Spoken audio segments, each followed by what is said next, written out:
first one there was a slow, and then the second one was closer to the actual tempo, but that's something I've been working on. It is called So I Got to Groove by Tower of Power, Rocco Prestia. It's kind of a deep cut, I guess. I think everybody's, or a lot of people are familiar with, even if they don't know it, they're familiar with What Is Hip.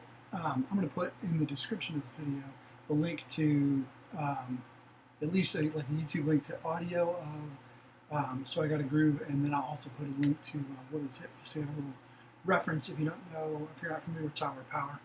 You probably are with that tune because it's been used in, you know, movies, commercial jingles, all that kind of stuff. So, but yeah, it's a super fun, really repetitive, funky groove. There's some ghost notes and stuff in there. So I'm going to break it down in sections, and then we'll piece it together. So that's so I break it up into two sections. That's the first section.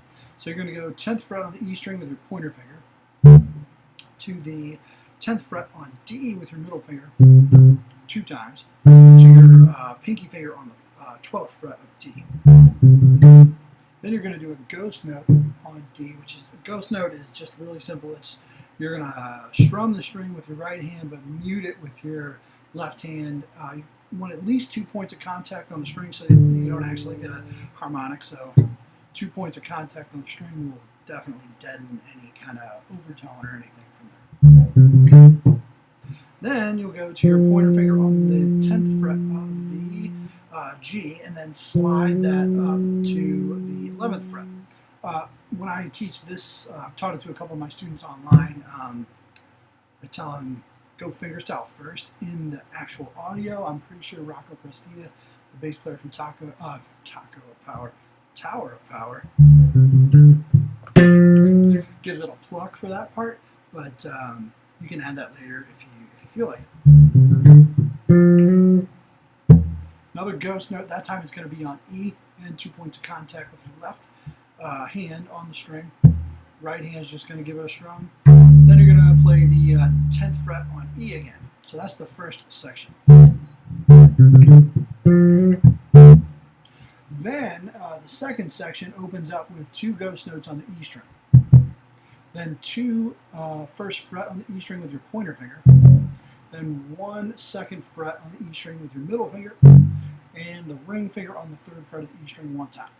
So now be careful here because it's really easy to try either to do 2, 1, 1, 1, which would be not exactly what's happening on the recording, or sometimes it's easy to do 2, 2, 2, 1.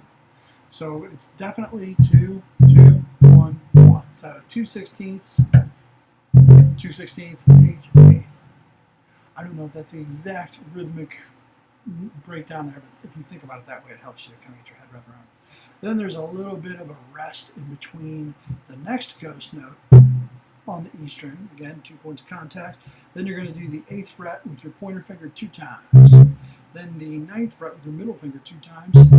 Then I go to my pointer finger for the first note again. So that second section would be